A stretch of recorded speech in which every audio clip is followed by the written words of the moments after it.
Hey, everybody.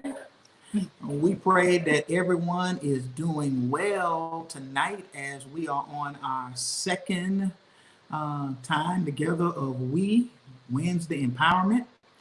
And I have my pretty preaching partner, and then on next Monday, we've been married 18 years. Praise the Lord, And everybody. so we want everyone to grab your phones, make sure that you are sharing this feed right now on Facebook Live, for those who are on Facebook Live, and then on YouTube Live. Let someone know that they can be a part of our time together as we are excited about these Wednesday empowerment sessions. Tonight, we have our very own Dr. Shawna Charles, who's going to be sharing with us. One of our members, Dr. Charles told me, Dr. Shawna told me, stop calling it the Rona. You did put some respect on this name, so I need to call it the whole coronavirus. And so we are excited about you taking some time out of your busy schedule. She and her husband are great people. They do major mission work with a group called Doctors Without Borders.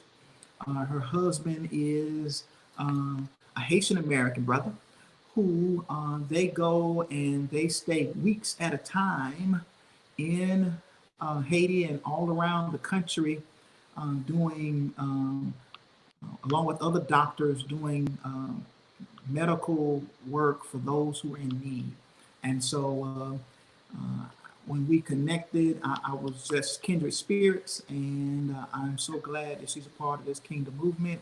And she's taking time off of her second job because she and her husband, I think he's Haitian, but I think they're really Jamaican because they got like 30 jobs. Do the kids have jobs too? Do the kids have jobs like y'all? Oh, very soon. We're trying to train them. Everybody needs 4 jobs. My. And so, Marie, you got anything you want to add? I just want to say good afternoon, good evening, everyone. I'm so glad that you joined us. I'm really grateful to be here with my sister, Sister Shawna. So glad that we have this time that we're going to share together. I'm going to encourage everyone to send in your questions, your comments. Let's make this a dialogue. Let's make this a conversation.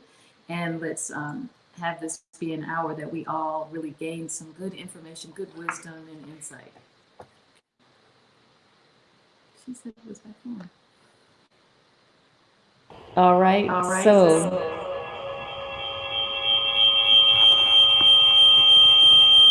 mute. I'm sorry.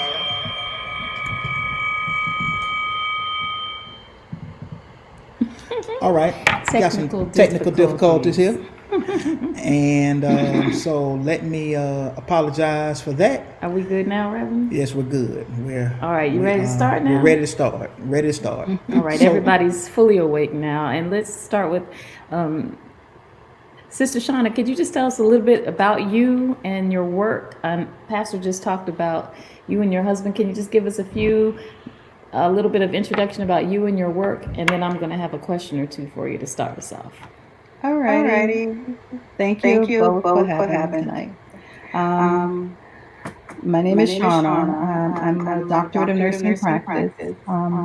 I specialize in endocrinology with a very strong emphasis in diabetes. I've been a nurse practitioner for 25 years, a diabetic educator for 30, and working in the endocrinology field the entire time. So let me ask you just real quick, Shawna, Sister Shawna, for the lay people and let them, others of us who don't know exactly what endocrinology is, what is that the study of?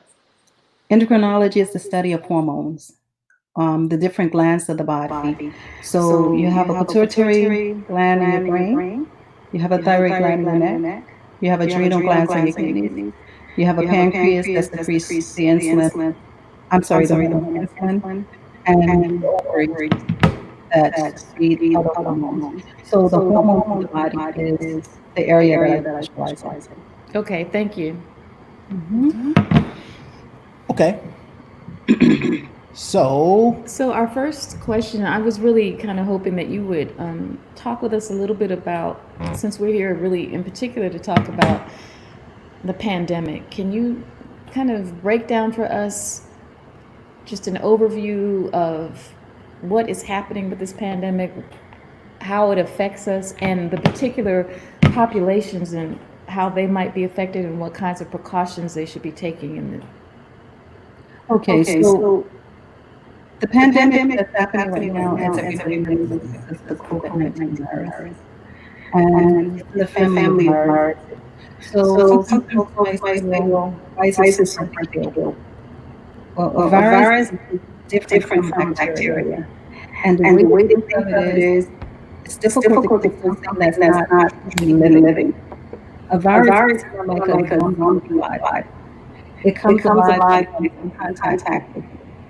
So it can hang around and sit there until it comes in contact with the body, and then it takes over the host, takes over the body.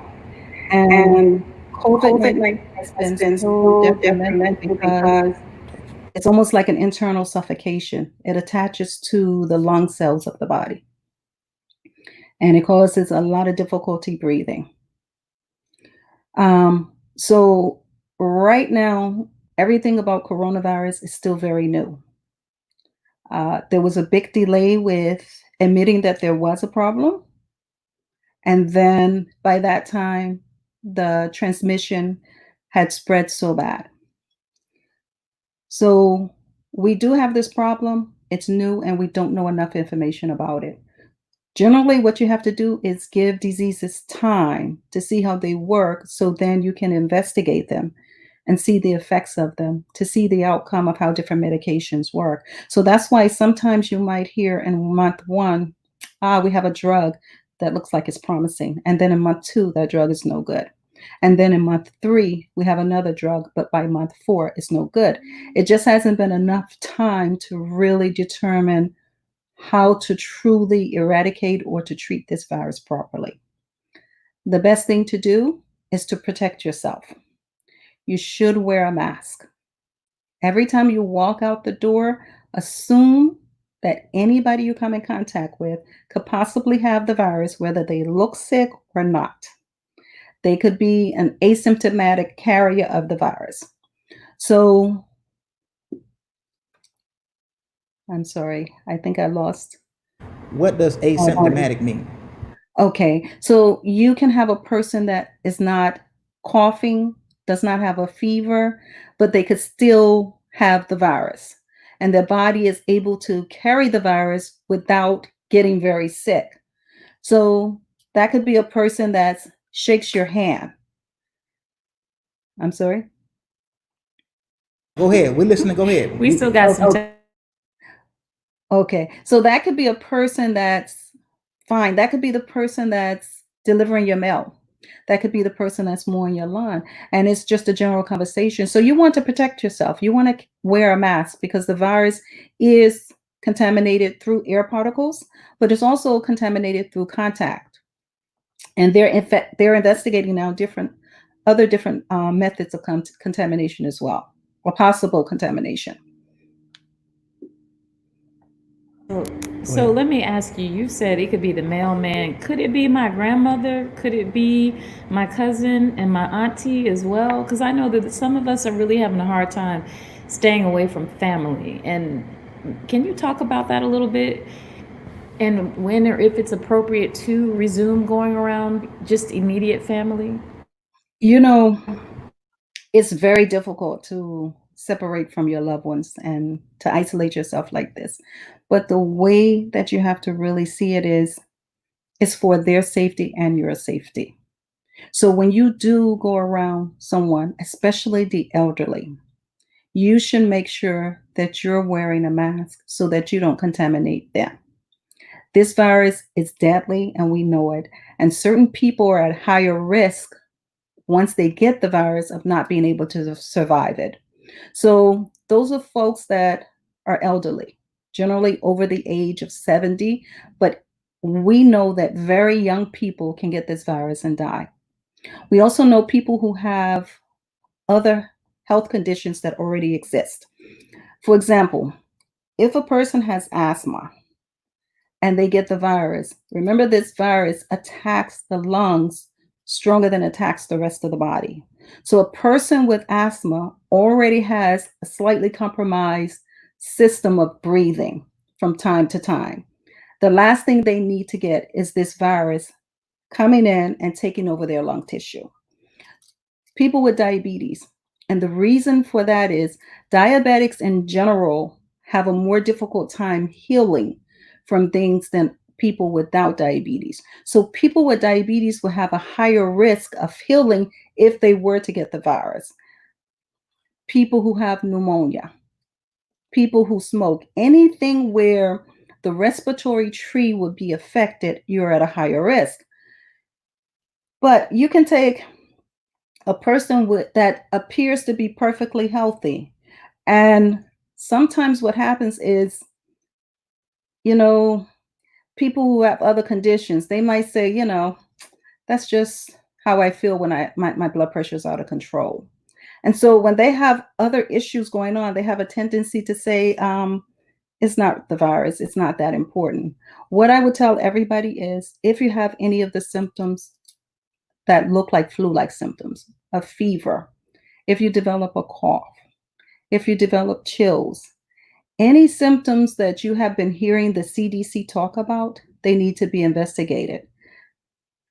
Family need to stay isolated probably for a while. I don't see this changing as far as wearing masks and social distancing. I don't see that changing for the rest of the year 2020. I think for the remainder of the year, we have to be cautious. If in an ideal world, if sometime in January, when the information was presented that this is what's going on in another country, if let's say hypothetically, the entire country went on lockdown for 8 weeks, for 2 solid months, because this is kind of how I envision things could have worked. Let's say the entire country for 8 weeks went on lockdown and everybody was mandated to stay home. The people that got sick would have been attended to by necessary personnel that would have come to them, removed them from the home, and brought them to the hospital. That home then would have been put on quarantine. So it's isolated to that particular spot. After a period of time, people then stop getting sick because there's no way to spread it if you're staying indoors and you're staying isolated. That didn't happen. So basically, the spread is there, and it's almost impossible to control at this point. What has changed is this: we're more aware of when people come in that they may not have a fever, that they may have only a cough, that they could have a fever with abdominal pain, and we still need to check them. If you have someone that's under the age of 40, a 35-year-old person that has trouble walking a few feet from their bedroom to their bathroom without getting short of breath is a red flag. So just think about it. A 35-year-old shouldn't have pneumonia. So if that 35-year-old goes to the hospital and they say you have pneumonia and they don't have any other underlying condition, they don't have HIV, they don't have sickle cell disease, they don't have asthma, they don't have diabetes, they don't have any underlying condition that would cause their immune system to take a hit, then that person is a red flag. And I guarantee you they're going to be tested for the virus. Okay, so we've got our first question. How long can the body carry the virus? Well, they really don't know. Like I said, we're still in the stages of discovery with this virus.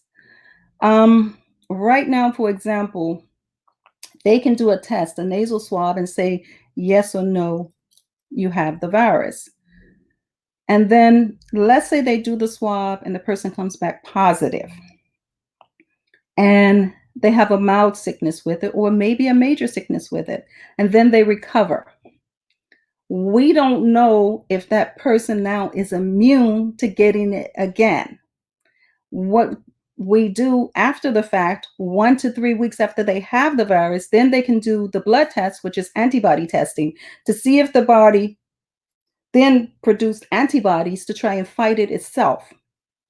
Then they do that test, and all that test says is yes or no, the person could have had coronavirus, because the testing is specific, but coronavirus is a family of other viruses.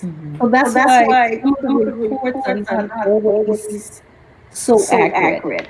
But with everything going on right now, we have to assume that if they test positive and they were symptomatic, then the antibodies are for the coronavirus. So how long the body can carry the virus, we don't know. Okay. Next question. We have another question here. What kind of mask should we wear? The best one is the N95 mask. It keeps things from getting in and coming out. So right now, unfortunately, the masks we're having, they're not really keeping things from getting in as much as they are keeping things from getting out. But it's better than nothing. And trying to get N95 masks for millions of people is not something that's possible. People who are high risk should definitely have that N95 if they could get them. They also have those plastic shields that you can wear with the regular mask, and then put the plastic shield over your face. And that too will help keep the virus from transmitting directly to you. So when we're wearing the masks that are just covering our noses and mouths, does that mean that we're still at risk because the contact that could come through our eyes? Yes, but you're not as much at risk as you would be if you had nothing. Okay. You are still at risk. So that's one of the things about gathering in groups. If you're not social distancing, if you have the mask and it's not covering your eyes and you're social distancing, you should be okay. But when you're gathering groups and you're close to one another, then there's a possibility when people when people talk, they can actually release saliva sometimes. And people sneeze, which is involuntary action. You could be standing near somebody and they sneeze, and it can get into your mucous membranes as well. Okay, we've got a question. What about the loss of taste and smell? Can you talk about that a little bit? Well, I'm assuming that's coming from a part of the brain that controls that. Again, like I said, since the virus is so new, I can't answer what the CDC can answer. Okay. And that's where we get our information from. We don't get it from the media. We go straight to the source who's doing the work, and that's the CDC. And what they say are these are some general guidelines. I do know that there's a cranial nerve, a nerve inside of your brain that kind of is in control of taste and smell. And so what that tells me is that nerve probably gets a little deadened, a little hit, and it gets numb, and then the person can't taste or smell the same way. But not everybody get that symptom. They just notice a few people saying that. There are tons of people who get the virus, and that's not one of the symptoms. Okay, so we got another question. Is the nasal swab the only way to test for the virus? No, they have a home test that they send out sometimes. The problem is that the testing is regional. So the testing they might have in California may not be available in Florida. And so a lot of the tests are regional, and certain sites don't have, like if you go to certain labs, Quest and LabCorp will probably do antibody and nasal swabs, whereas the hospitals might do some other type of testing.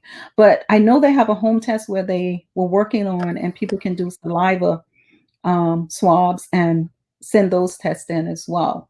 And the blood test is the antibody testing. Okay, for everyone, we are in our Wednesday empowerment session. This is our second conversation. The first week we had therapists on talking about mental health, and tonight we have Dr. Shawna Charles on talking about the coronavirus. We want to take your questions. Also, please share the feed on social media, on Facebook, and on YouTube.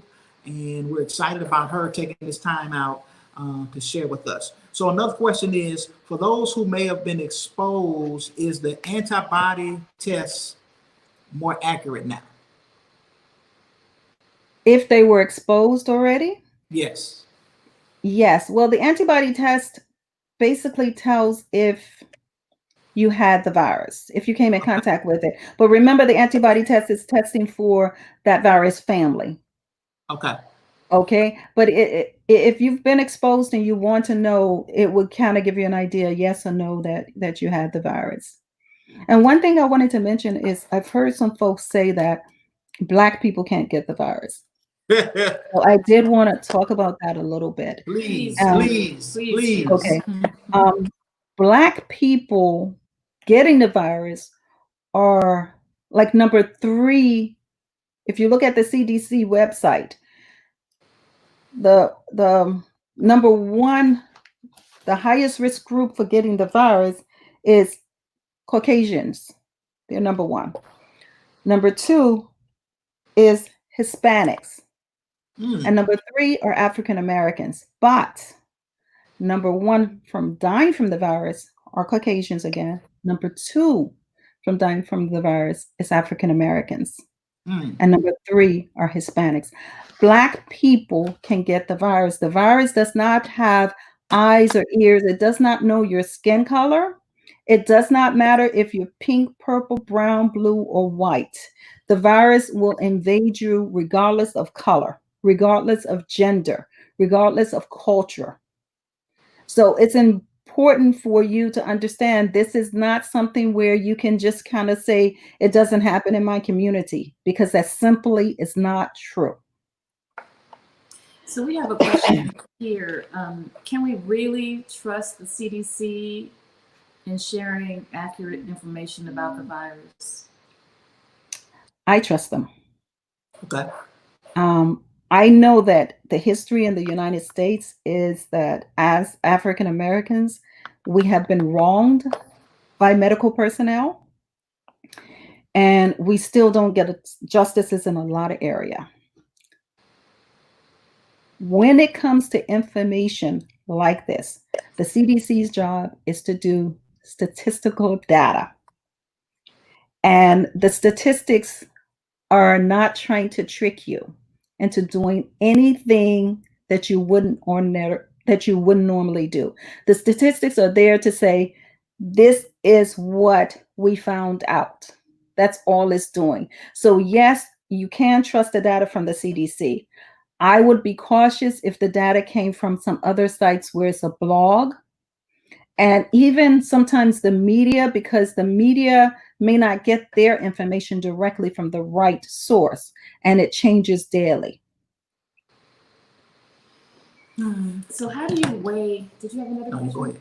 How do you weigh all the misinformation? How do you actually, not only that, but balance what the government is saying, what the governor and the president and all these other folks who are telling us to basically go back to our lives as they were? How do you weigh that versus, the actual risks? What's your advice on that? Personally, I don't agree with the person in the White House. And it's not just in relationship to this, it's just things in general. I think sometimes you have to step back and say, what's the agenda?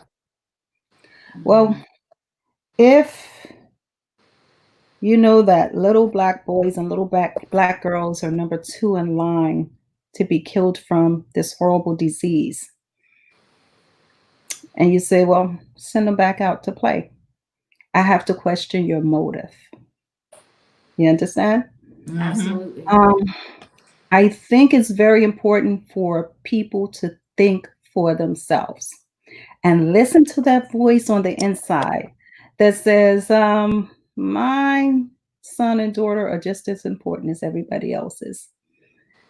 You have to really dig deep and go to,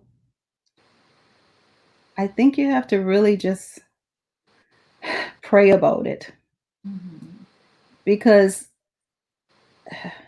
just, I have so many people say, well, I felt like I shouldn't have done this, but I did it anyway because so and so said this. When your family member or your loved one or you are in the hospital with this disease, that person that made the statement is nowhere around. Right.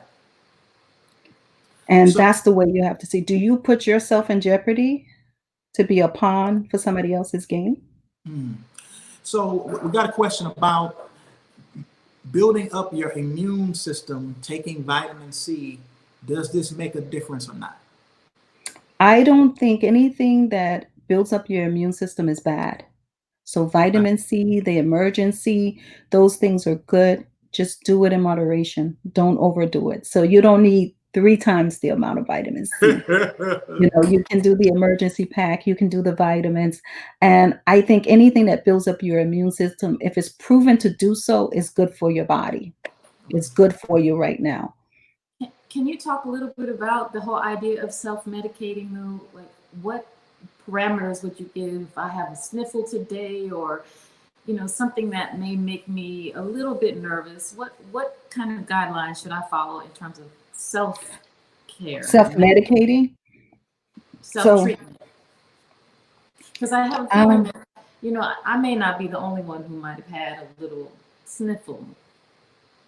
Maybe it's allergy, because I'm one of those people who has asthma. I'm a person who's allergic to everything but cats and dogs. So you been sniffling lately? From time to time, almost from the beginning. Remember when you were running and getting us medicine bombs all the time? So let's talk about that, because there are going to be things that happen. We were on a sermon chat and Pastor coughed, and I looked at him like, what? Just like he tried to inch away from me. Help us balance. Thank you for coming back. But what would you be self-medicating for? I mean, when? For example, are you using some over-the-counter stuff to self-medicate? Are you using some NyQuil because you have a sore throat and you want to take some NyQuil? That's okay. Are you using some Zyrtec because your allergies are acting up? That's okay. Are you borrowing your neighbor's Z-Pack because you heard that would help with the virus? That's not okay. So if you're just doing what you normally would do, it's okay. But here's the thing. If you don't feel well, if you have a fever, if you have a cough, if you're not feeling well, then you should have it checked out. So you can self-medicate to a point, and if you don't get better, you get it checked out. Don't over-medicate. Don't let what's going on with this pandemic put you in cray-cray land. Don't let it cause you to lose your mind and go and buy all of the NyQuil off the shelf. It's not necessary to do that. Okay, so Doc, if we've been isolating, if we've been sheltering in place, once we start to venture out, are we more susceptible to the virus because we haven't been around people? No. Okay. No, you're not. So this whole idea that you build up immunity by going back and being around people rather than being in a more sterile environment, are you telling us that that's a myth? It's not quite a myth, but for something like the common cold, chicken pox, things that are not going to kill you, go ahead and build up immunity. I don't want to be immune to something that may potentially defeat my body. So you don't want to just go and hang out around people to try and become immune to it, just to build up a quote immunity. Because here's the problem.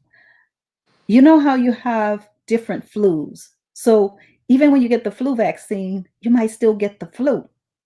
So when folks have the concept of building up immunity for something like this by coming in contact with it, we don't know enough yet. We don't know if next year this virus then starts to mutate. And so that was the 2020 COVID-19. This is the 2021. And so, yes, you had it, but now you might get it again. We don't know. We just don't have enough information. So go ahead. I asked that question because I was on a group chat with some friends, and one of our friends were like, we need to be out there around people, because if you're not, you'll be in an environment that's too clean, and you need to be building up antibodies and building up immunity to. And I was like, that doesn't make any sense, because if you catch COVID, then you put yourself in danger of what COVID can do to you. And not just that. Here's something you need to understand. If that person goes out and says they want to build up immunity, they're coming home and bringing it to their family. Their family is going and hanging out with their friends. Their friends are taking it home and bringing it to their family. Not everybody has the same immune system. Not everybody can fight this disease off. So the concept of going out to pick up the virus is not a good idea. You want to stay in and let the virus basically eradicate by not passing it on from person to person. You want to social distance. You want to protect yourself with a mask. You want to do those things that have the virus die off in the environment, but not kill people in the process. So how long, so a mask generally, so you're saying the cloth masks are not the best masks. We need to go with the N95 mask, correct? And then how long? That's the best mask, but to be honest with you, they have some cloth masks that have been made now. They're coming out with that are supposed to have some type of protective barrier on the inside and have a couple of layers that are able to work to keep you protected. The paper mask, the thin paper ones, those are the ones that are not as protected. Okay. That will not keep you protected. You did say a mask is better than no mask. Definitely. A mask is better than no mask. And I think we're going to be wearing masks for a long time to come. Yeah. I do think that masks are necessary. I think, if you go somewhere and somebody don't have a mask, you're going to kind of give them the side eye, like, okay, what's the deal?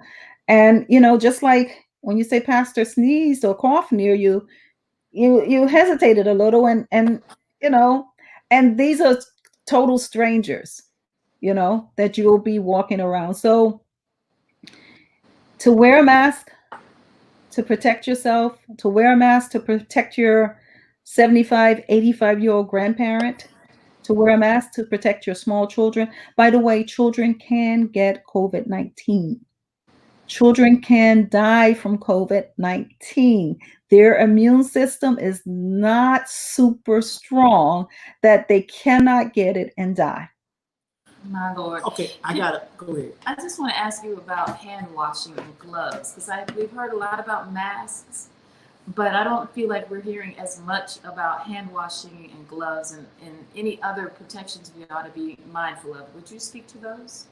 I think that this is a situation where it should be complete contact protection. In other words, if you're doing something that requires you to use your hands, wear gloves. I see quite a few people going in the supermarket with gloves on. You grab that cart and somebody else touched that cart. They may have had on a mask, but when they pulled it off to say something to somebody, or they wiped their nose and put it back, there's different different ways of transmitting this virus that we don't know about.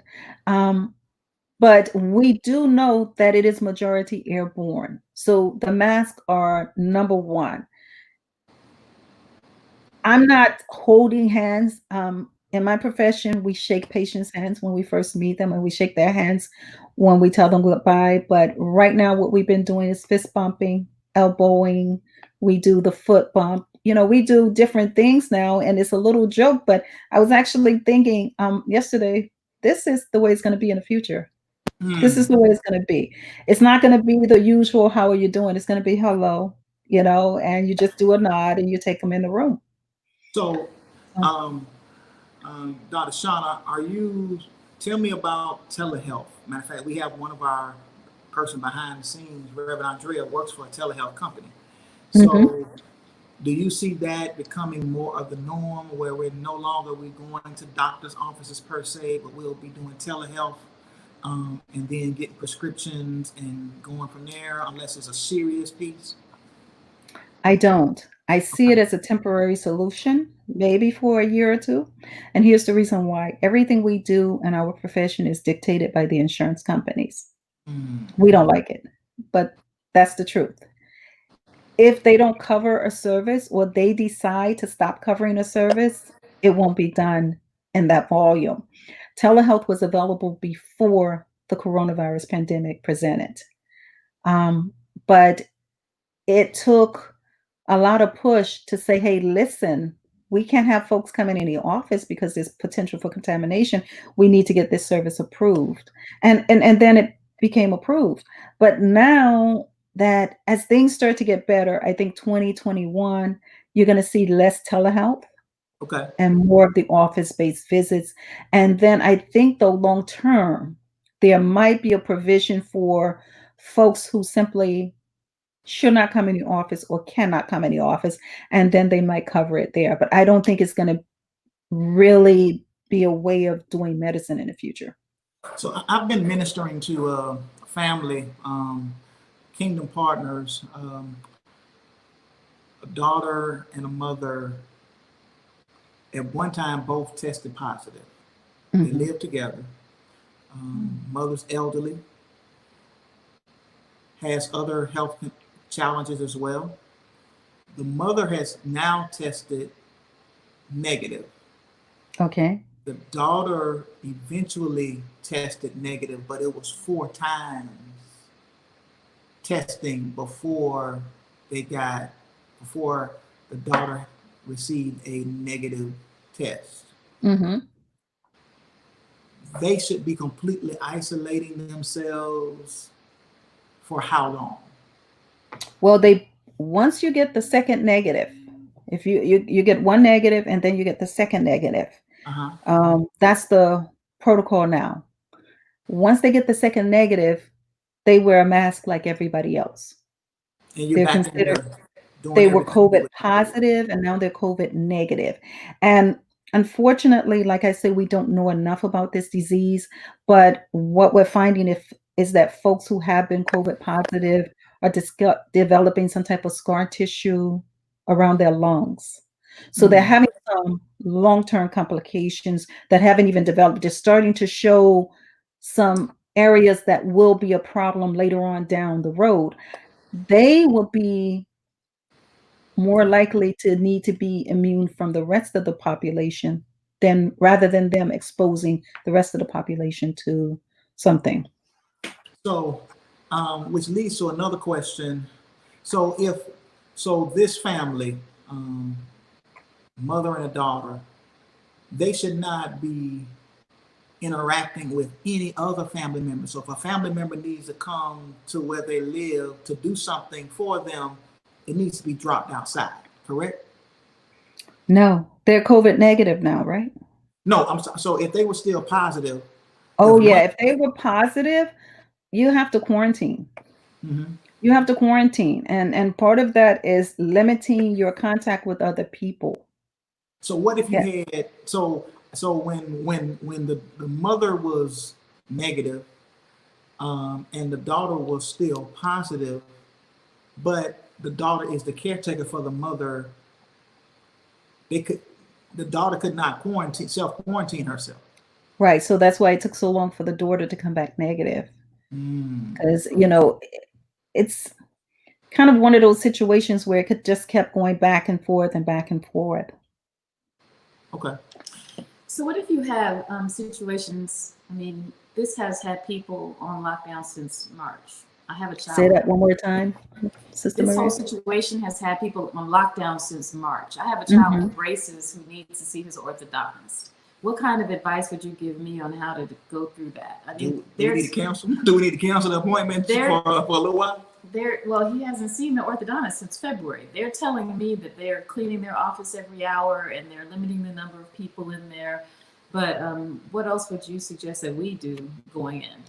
So you want to know if it's safe to go in now? Yes. I think it's safer now than it was before. Here's why.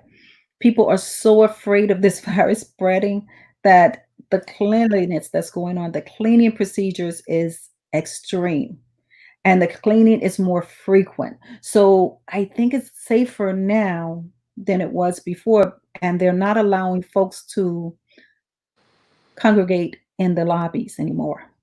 So in general, what's happening is one person in, one person waiting, that person out, and the other one comes in, so that they try and limit the contact. I do think it's safe for you to go ahead and go. And They're going to use gloves. No, go ahead.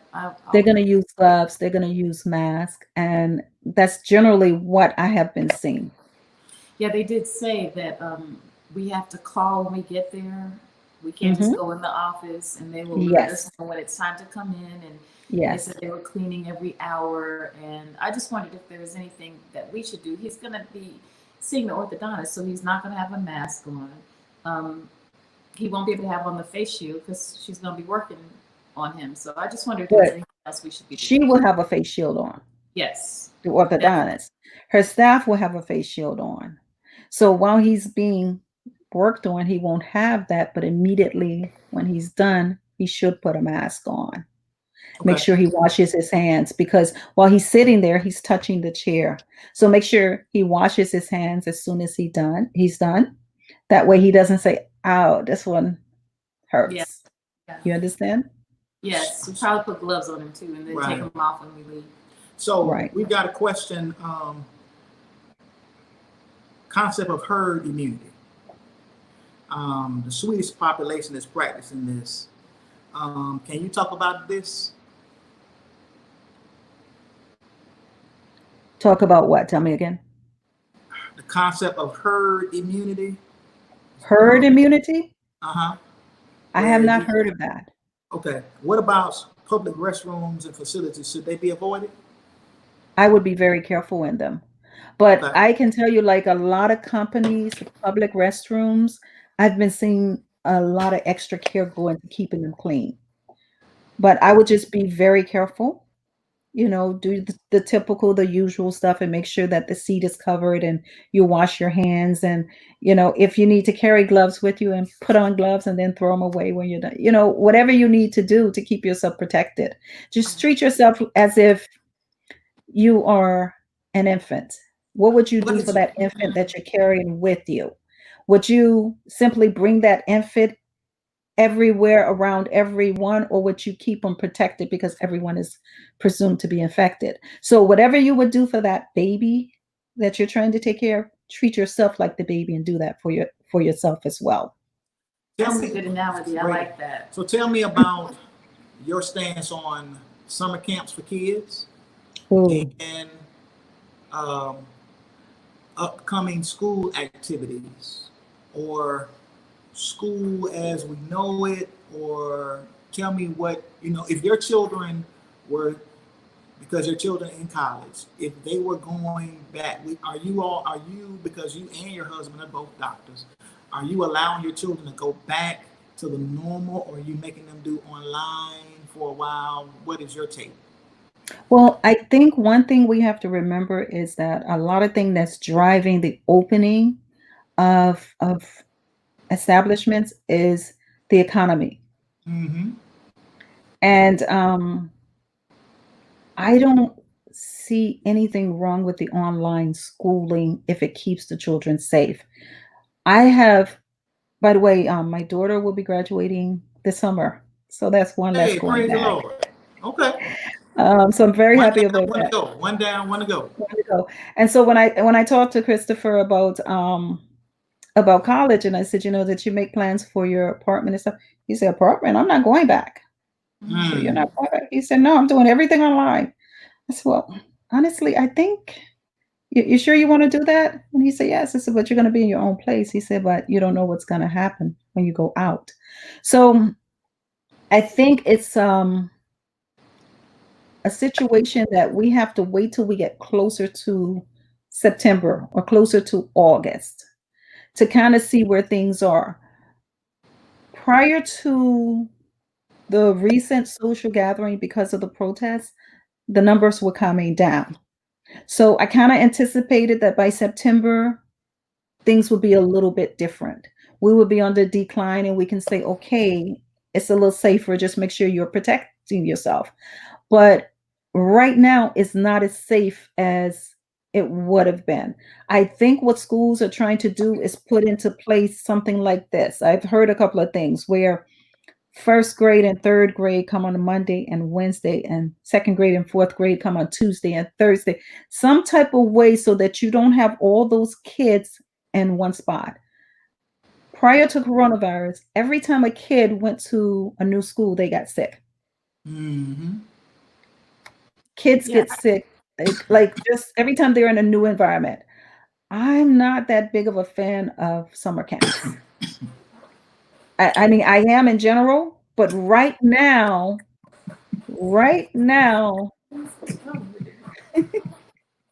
you okay, coughing. Yeah, I think we need to put him on the other side of the room. Okay. Where's your mask? Where's my mask? Mm-hmm. I shouldn't have a mask on at the house, should I? No, but you coughing like that. I don't know if Maria want to be right next now. to You leave the house more than anybody else. You might need to. If my kids were your kids' age, I don't think personally, if they were your kids' age, I wouldn't let them go to summer camp right now. Okay. That's just my personal preference right now. And I think some things can wait till next year, let it wait till next year and stuff like that. So yeah, because I know kids, my kids, even if they go out the house with gloves and a mask, once they start playing, they're going to be forgetting about all of that. They'll come home without their mask, or they'll be hanging here or hanging behind their necks. Oh, I forgot. Kids are not going to be thinking, because adults are not keeping strict. They're not keeping strict about things. So I know children are not going to be. Right. And then how much learning would they get if the teacher is constantly telling each one of them, or the camp counselor is constantly telling them put their masks on? So I don't exactly. So tell me about your stance on the loosening restrictions. Are you comfortable going to a restaurant and sitting in a restaurant at this point? No, I haven't gone out. I haven't gone to any restaurants. I've ordered the food and brought it home. If there was a restaurant where they were practicing social distancing, I would go. It's really I think you need to social distance right now, Pastor. I think so. What is really going on? I'm just messing with y'all. So tell me about Doc, about y'all praying for your pastor. So you said no restaurants unless they're social distancing. If they are social distancing, it's okay. If the restaurant is, because some places are making a concerted effort to keep people apart, then that's okay. I think that's okay to do. But if it's standing room only and you're trying to wait for a seat and everybody's seated right next to each other, now people are wearing masks. So that kind of makes a difference also. Since everybody's required to wear a mask, I think that cut down on the contamination as well. I don't know though, because I feel like what about any kids over to the house who are not living in the house? Are you going to check their temperature? Are you going to have them wear a mask? I would make sure they wear a mask and keep it on. All right. And they're not going to keep those masks on. They're not going to keep them on. No. So Doc, I posted a post about the coronavirus risk level by activity from 1 to 9. 9 was the top, and it was bars, large music concerts. Number 8 was buffets, sports stadiums, gyms, amusement parks, churches.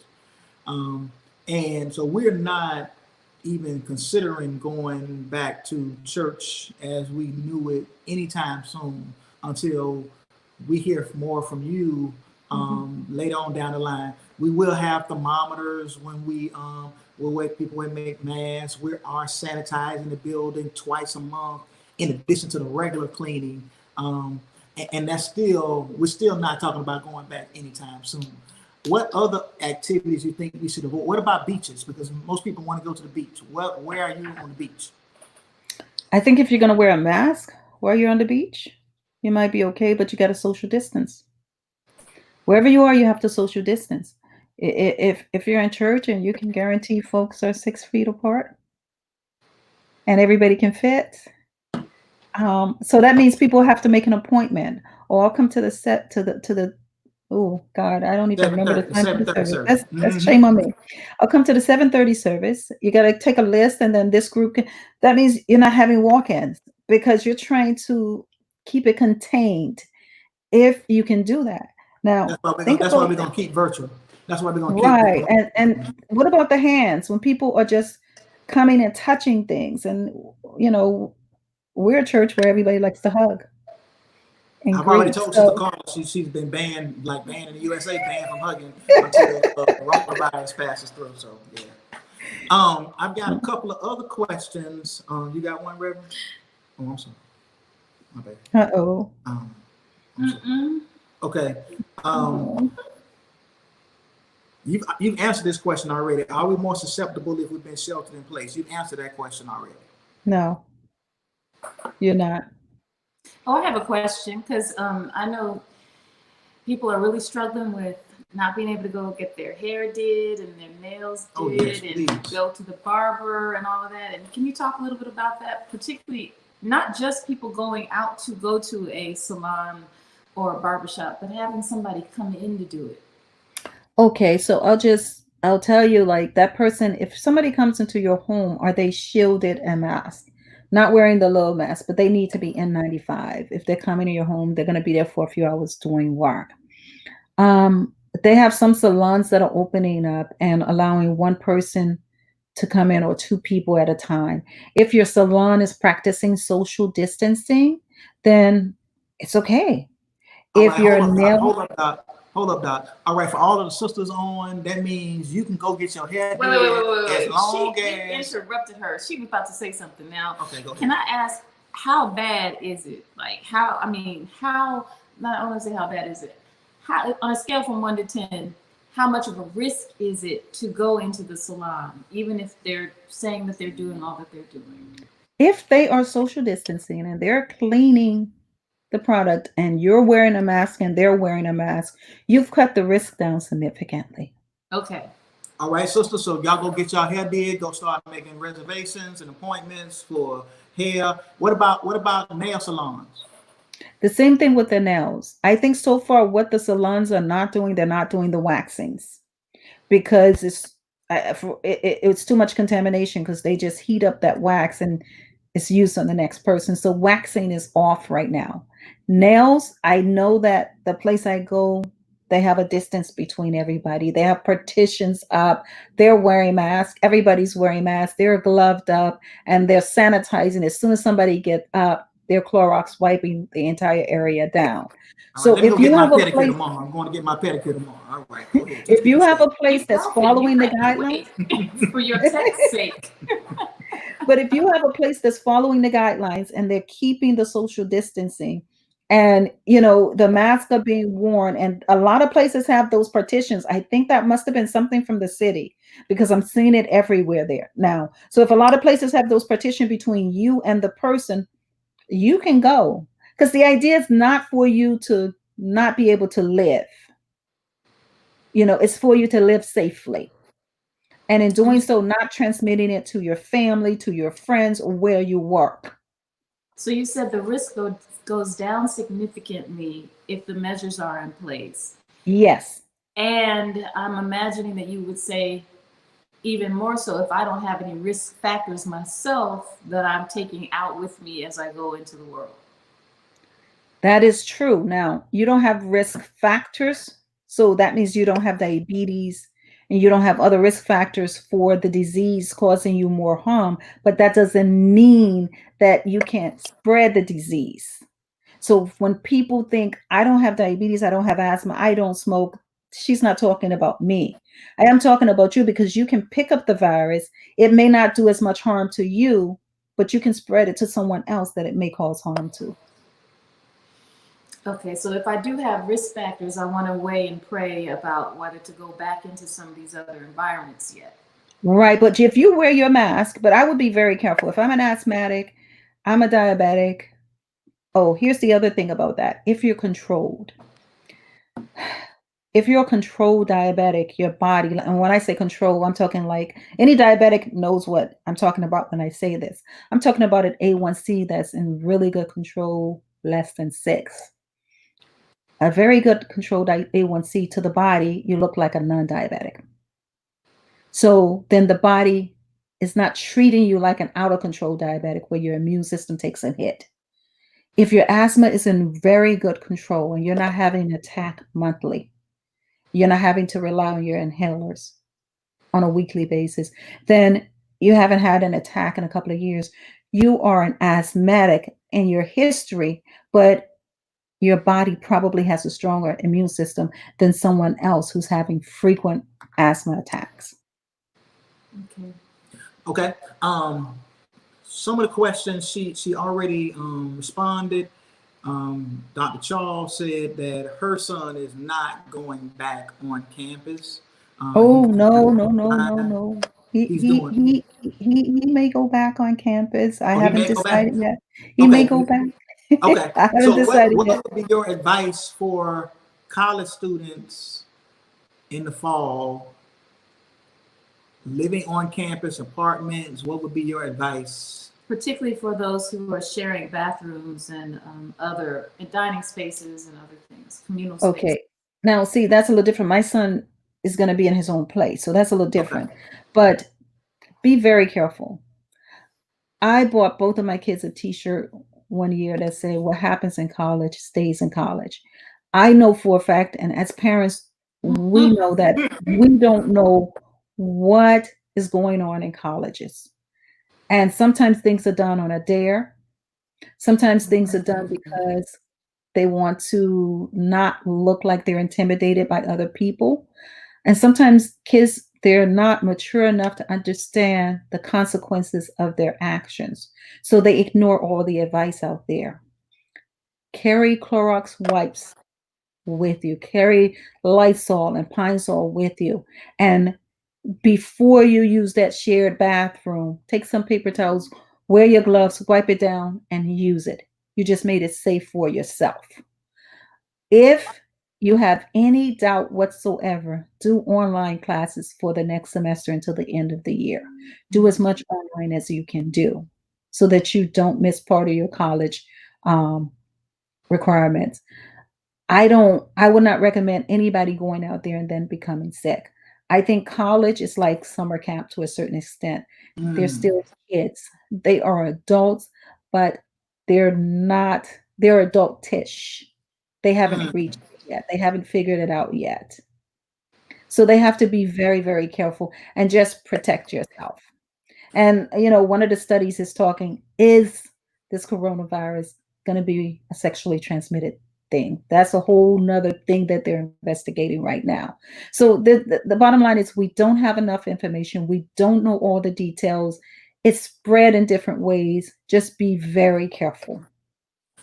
Let me, our time is almost up. We want to thank you for your time. We really do appreciate it. The comments have been great. The information you provided has been excellent. And Thank you. For your cousin who keeps texting me, asking me some questions to ask you, I'm gonna tell him to text you. So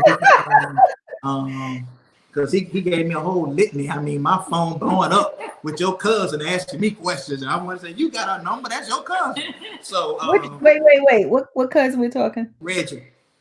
Oh, yeah. I So didn't know. Okay. So Must be we on want to lockdown. thank you for your time. My pleasure. I've really been I've been informed, I've been enlightened, I've been empowered, and which is our goal every week, to find someone to empower us so that we can be even more prepared for what we're dealing with. So last week it was mental health. This week it's our physical health, and next week it's going to be something else where we'll for 1 hour. And so we want to thank you. Reverend, you got anything? No, I just thank everybody who joined us tonight and everyone who sent their questions and comments in, everybody who side texted me. Yes, we're going to have him checked out. I got a thermometer ready. And Sister Shawna, thank you so much for your time and your expertise. And that's all I have. All right. Well, thank you both. Thank you both, because you guys, I don't think you really are aware what dynamic and powerful role models you are for the community. So thank you for having me, and thank you for being you. I always feel blessed when I'm in your presence, and I feel honored that we are friends. Well, we are Bless just you. grateful to be connected with you, and how you've been a Absolutely. blessing to us, and how you got me to get my health on the right track. Amen. Let And the I'm church still say doing. amen. I'm riding my bicycle 6 miles a day, and jumping rope too. So I'm trying to get summer fine. Trying to get Matt. summer Say amen. So when I go out and ride my bike, I need to wear a mask. No, you can keep the mask off unless you come near someone, Okay, because you yeah. can't do that cycling. You can't do that type of activity and take in the necessary air if you're masked up like that. Yeah, when they're coming to me, I just get on the road and just start riding. That I'll make sounds sure I'm safe. there. Okay, thank you again for your time, effort. Let's have a word of prayer. Gracious God, we thank you for this day. We thank you for Dr. Charles. We thank you for her son, for her daughter, for her husband. Thank you for extended family members and friends. We thank you for the business. We thank you for how you're going to continue to use her as she transitions to whatever your next assignment is for her. We ask that you would remind her that she would not grow weary in well doing, because your word says we will reap if we faint not. And so we ask that you continue to cover them with your blood, God. We thank you for them being on the front line, God, in situations that are persons that are being healed from this disease. We thank you for those who are being healed right now. We thank you that somewhere someone is working on a cure, God, that we will be rid of this dreaded pandemic and this virus. We thank you and we praise you and we glorify you. In Jesus' name we pray. Amen. Amen. Amen. Yes, Joy, you Amen. can come on. You can come on and say hello to everybody. Okay? Say hello to everybody. You broke your glasses and you're in trouble. All Hey, right. Joey. Okay. Hey. Thank y'all so much. God bless. Alrighty. Take care. Good night.